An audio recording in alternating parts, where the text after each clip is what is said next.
Well, Ellen joins us here on the sofa now. Morning. A positive step we're hearing.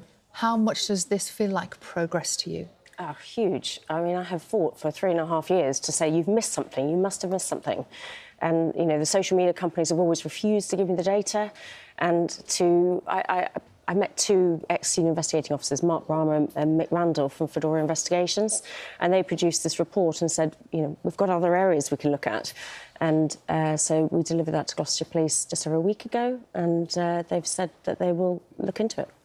So as private investigators, what were they able to do? How much of Jools's history or devices were they able to access? Well, I understand the police side of things a bit better than I did. When I met Mark, he said, well, who's helping you with the police? And I said, I'm just trying to figure it out on my own and not really know where I was going. So they knew how an investigation should have been handled.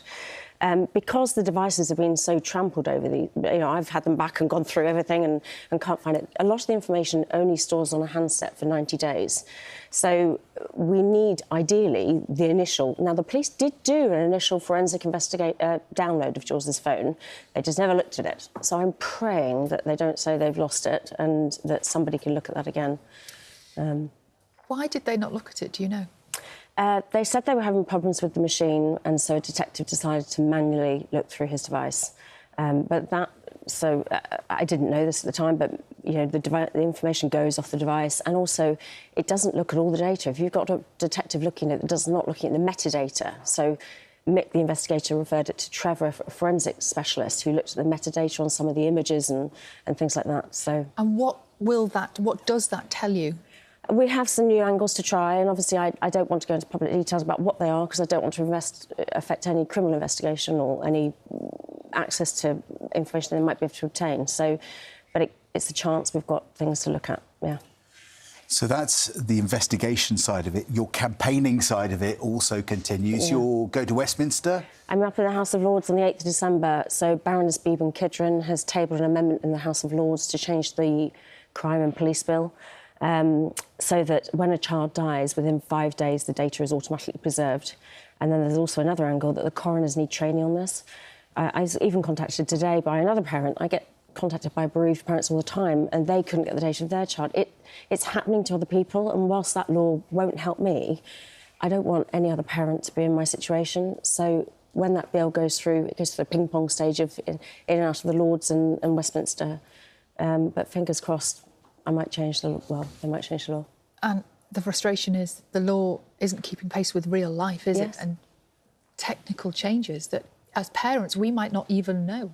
Well, that's the thing. I mean, I don't know some of the apps that the kids use and how to access data and things like that. So if it's preserved straight away, within 5 days is how it's written in the law, if it goes through, then, you know, that information is there and you may never need it. But if it's there, it's done. It forms the evidence and it should be part of the process. And I guess you talk about the apps they use and the sites they... I mean, and that's changing all the time, isn't it? One year they're all on one app, the next year they're all on another app. Changing, And for parents to try and keep up to that and understand, well, children also have multiple accounts, so they might think they've got a safe account with all the parental controls on, and actually they've managed to do another account. And so how on earth do parents keep up with it all? It's a nightmare. Here's the big question. What more can parents do to support their children online? I think having open conversations, really frank conversations, that there is harm there. And the social media companies don't seem to have a moral backbone. You know, they've got children on their platform. They could do so much more to protect them. And, you know, when Jools was little, I let him on channels like CBBC. Not at one point did I think there was going to be something harmful on it. It's regulated, it's protected. We need that with social media. We need children to be properly regulated, and Ofcom need to step up and enforce it. You mentioned Ofcom. Ian Russell, Molly's dad, said publicly a couple of weeks ago that he thinks it's time for the leadership at Ofcom to change, for resignations, effectively. Would you agree?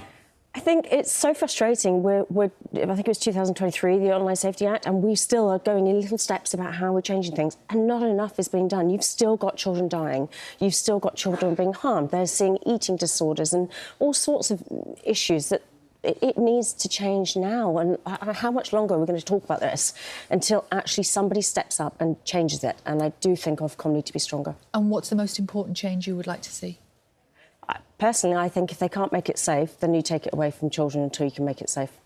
And I don't think it's 16, I think it should be 18. Because I think at 16, they're still seeing very violent, graphic images that I don't think is appropriate. And it's affecting their growth, their development, how they interact with people. You've got children not talking to each other. And I just think it's fundamentally wrong. Because Australia have just got to 16, Yeah. but you'd say you'd go even further than I would. that. Yeah, I would. What a year you've had. I mean, campaigning so hard. We saw you in the States confronting the social media companies.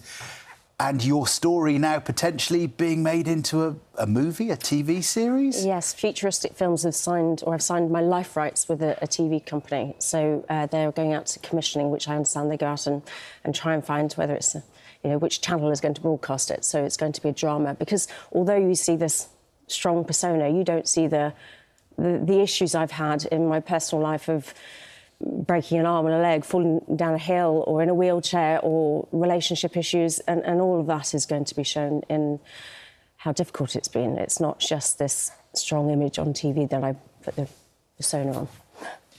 Thank you so much for coming in to talk to us this morning. It's really important. Thank you. And we will be following whatever happens next. Fingers crossed. Thank you. Thanks, Ellen.